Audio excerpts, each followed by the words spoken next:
ഇപ്പൊ കാണിക്കുന്ന ഈ മര്യാദ തന്നെ ധാരാളാ. അച്ഛൻ കയറിയിരിക്കെ, ഞാൻ ചായ എടുക്കാം. പറഞ്ഞാൽ തീരാത്ത പ്രശ്നങ്ങളൊന്നും ഇല്ലല്ലോ. അങ്ങനെ പറഞ്ഞ് പ്രശ്നങ്ങൾ തീർക്കാനായി വന്നതല്ല ഞാൻ. എനിക്ക് എന്തൊക്കെ ചെയ്യാൻ പറ്റുമെന്ന് പ്രവർത്തിച്ച് കാണിക്കാൻ വന്നതാ. മോൾ എന്താ വിചാരിച്ചേ? ഞങ്ങളാരും ഇത് അറിയില്ലെന്നോ? ഓ, ആ കാശോ? അത് ശാരികേച്ചിയുടെ പ്രസവത്തിനായിട്ട് അമ്മ സ്വരുകൂട്ടിയതാണെന്ന് അച്ഛനോട് ആരാ പറഞ്ഞേ? അതമ്മ എനിക്ക് വേണ്ടി കൂടിയ ചിട്ടിയാ. അത് വിളിച്ച് എന്നോട് എടുത്തോളാൻ എത്രയോ തവണ അമ്മ പറഞ്ഞതാ.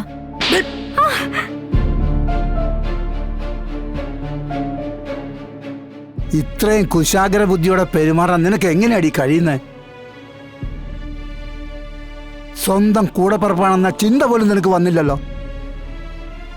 നിന്നെ എന്തോരം സ്നേഹിച്ചും ലാളിച്ചും വളർത്തുകയാടി എല്ലാവരും കൂടി.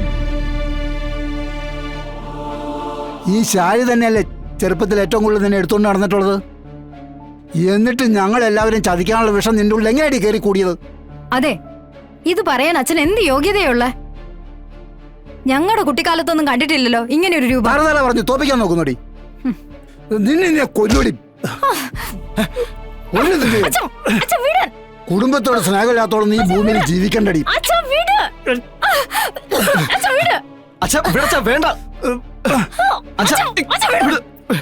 ഇവിടെ ഞാൻ ഇങ്ങനെ മനസാക്ഷി ഇല്ലാത്തോളം ഈ കുടുംബത്തിൽ വേണ്ട രോഹിത്തെ. ഇവള് ചാവുന്ന തന്നെയാ നല്ലത്. എന്താ അച്ഛാ, എന്താ ഇവള് കാണിച്ചേ? അവളോട് തന്നെ ചോദിക്ക്, എന്താ ഇവള് കാണിച്ചതെന്ന്. സ്വന്തം ചേച്ചിയോട് കാണിച്ചിരിക്കുന്നത് എന്താണെന്ന് ചോദിച്ചു നോക്ക്. ശ്യാമേ, എന്താ ഇതൊക്കെ? നീ എന്ത് കുഴപ്പം ഉണ്ടാക്കി വെച്ചിരിക്കുന്നേ? പറഞ്ഞു കൊടുക്കണേ അങ്ങോട്ട്. ചേച്ചിയുടെ പ്രസവത്തിനായി കരുതി വെച്ച പണം നീ നിന്റെ സ്വന്തം ഇഷ്ടത്തിനായി ഒതുക്കി മാറ്റി വെച്ചു എന്ന് പറഞ്ഞു കൊടുക്കാൻ. നിന്റെ ഭർത്താവല്ലവൻ. നിന്റെ മനസ്സിലിരിപ്പ് അവനും കൂടി അറിയട്ടെ. ശ്യാമേ, ഈ കേൾക്കുന്നതൊക്കെ ശരിയാണോ? എടി, നിന്റെ കൈ പണം ഉണ്ടായിട്ടാണോ അച്ഛൻ ഈ കണ്ട ഓട്ടോ ഒക്കെ ഓടിയത്? എടി, ചോദിച്ചായിട്ടില്ലേ പണം നിന്റെ കയ്യിൽ ഉണ്ടായിരുന്നോന്ന്? ഉണ്ടായിരുന്നു. എത്ര രൂപ? 1,00,000 രൂപ. അത് ആർക്ക് വേണ്ടി ആരുണ്ടാക്കി വെച്ച കാശാണെന്ന് കൂടി ചോദിക്ക്. എന്നാലേ കഥയെല്ലാം പൂർത്തിയാവൂ. അത് അമ്മയുടെ ചിട്ടിക്കാശ. അത് അമ്മ എനിക്ക് വേണ്ടി. എന്നിട്ട് ആ കള്ളങ്ങൾ തന്നെയാണോ നീ പിന്നെ പറയുന്നത്? എന്തൊരു ജന്മടി നിന്റേത്.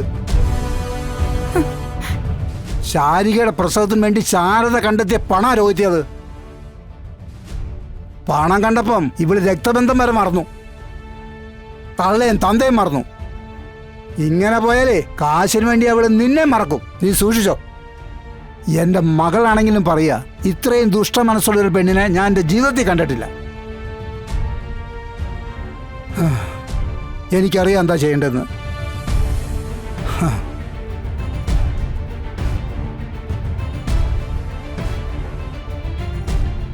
എന്തിനടി നിനക്ക് ഈ കാശ്? എന്ത് ചെയ്യാനാ? ഈ അച്ഛന്റെ പ്രാക്കൊക്കെ വാങ്ങി നീ ആ പണം കൊണ്ട് എന്ത് ചെയ്തിട്ട് എന്ത് പ്രയോജന നിനക്കുള്ളത്?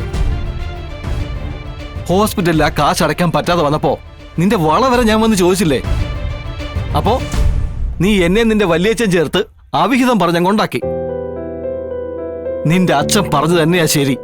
നിന്റെ മനസ്സേ ദുഷ്ട മനസ്സാ.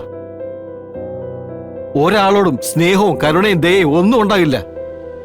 കാശിനോടുള്ള ആർത്തി മാത്രമാ നിനക്ക്. ദേ, നീ ഒരു കാര്യം ഓർത്തോ, പണത്തിനേക്കാളും വലിയ കാര്യങ്ങൾ ഈ ലോകത്തുണ്ട്. ആ നന്മ മറന്നുകൊണ്ട് ജീവിച്ചാലേ ഒരു കാലത്തും എന്റെ ശ്യാമയെ നിനക്ക് സ്വസ്ഥതയും സമാധാനവും ഒന്നും ഉണ്ടാവത്തില്ല. ജീവിതത്തിലേക്ക് തിരിച്ചു കയറാൻ നോക്കുന്ന ആ മാലഹ കുഞ്ഞിന്റെ കാര്യം പോലും നീ ഓർത്തില്ലല്ലോടി. നിനക്കിനി മാപ്പ് തരേണ്ടതേ അങ്ങ് മോളിരിക്കുന്ന സർവേശ്വരനാ. പ്രാർത്ഥിക്കേ. എന്നിട്ട് ഇത്രയും വലിയൊരു മഹാ അപരാധം ചെയ്തതിന് പൊറുക്കണമെന്ന് അങ്ങ് പറ. അങ്ങനെയെങ്കിലും നിന്റെ മനസ്സൊന്ന് ശുദ്ധിയാവട്ടെടി.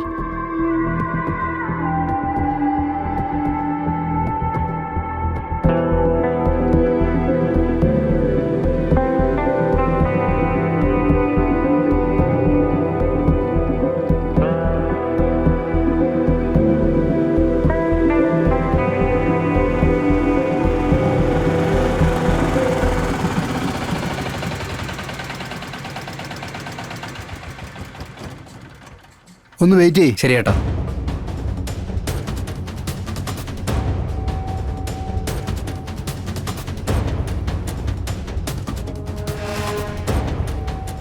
തൻ്റെ കൊച്ചമ്മ ഇവിടെ ഉണ്ടോ?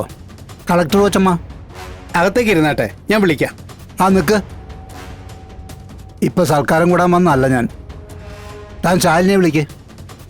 എനിക്ക് അവളെ കാണണ്ടേ. ആ, ഇപ്പൊ വിളിക്കാം.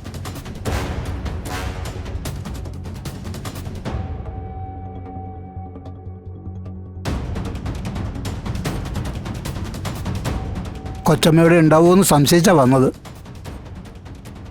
കാര്യങ്ങൾ നേരിട്ട് പറയുമ്പോൾ കിട്ടുന്ന വ്യക്തത മറ്റൊരാൾ പറഞ്ഞ് കേൾക്കുമ്പോൾ കിട്ടില്ലല്ലോ. അച്ഛനിപ്പോ എന്താ പറയാനുള്ളത്? അയ്യോ, അങ്ങനെ വിളിച്ചെന്നെ കളിയാക്കല്ലേ. എന്നെ അച്ഛാന്ന് വിളിക്കാനും അംഗീകരിക്കാനും കളക്ടറെ അന്തസ്സും ആഭിജാത്യവും സമ്മതിക്കുമോ? അച്ഛൻ എന്നെ മനഃപൂർവ്വം പരിഹസിക്കാനായിട്ട് വന്നിരിക്കുകയാണോ? സ്വന്തം അച്ഛനെ കണ്ട് മുഖം വെട്ടിച്ചു പോകുന്ന മകളോട് പിന്നെ എങ്ങനെയാ പെരുമാറേണ്ടത്? ഇപ്പൊ കാണിക്കുന്ന ഈ മര്യാദ തന്നെ ധാരാളാ. അച്ഛൻ കയറിയിരിക്കെ, ഞാൻ ചായ എടുക്കാം. പറഞ്ഞാൽ തീരാത്ത പ്രശ്നങ്ങളൊന്നും ഇല്ലല്ലോ. അങ്ങനെ പറഞ്ഞ് പ്രശ്നങ്ങൾ തീർക്കാനായി വന്നതല്ല ഞാൻ. എനിക്ക് എന്തൊക്കെ ചെയ്യാൻ പറ്റുമെന്ന് പ്രവർത്തിച്ച് കാണിക്കാൻ വന്നതാ. ഇതാ, നീ ഹോസ്പിറ്റലിൽ എൻ്റെ മോളുടെ ആവശ്യത്തിന് വേണ്ടി കെട്ടിയ പണം. ഈ പണം എനിക്ക് തിരിച്ചു തരാൻ വേണ്ടിയല്ല ഞാൻ അടച്ചത്. ഹോസ്പിറ്റലിൽ കിടക്കുന്നത് എന്റെ ചേച്ചിയും കുഞ്ഞുവാ.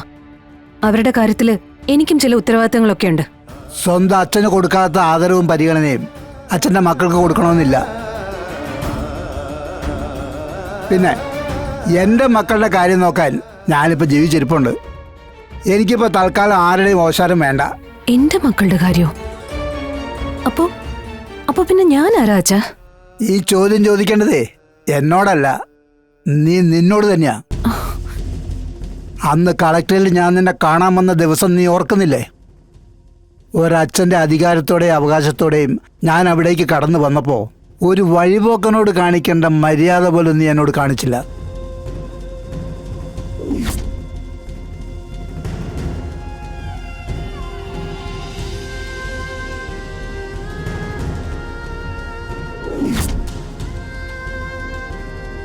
അപമാന ഭാരത്താൽ തലയും കുമ്പിട്ടാണ് ഞാനെന്നാ കളക്ടറിൻ്റെ പടി ഇറങ്ങിയത്.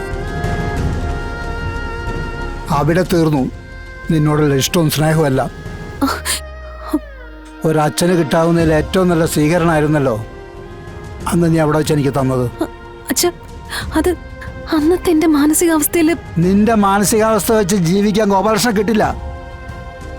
അതുകൊണ്ട് തന്നെയാ നീ അടച്ച മുഴുവൻ തുകയും ദാ നിന്റെ തിരുമുമ്പിൽ കൊണ്ടുവന്നിരിക്കുന്നത്.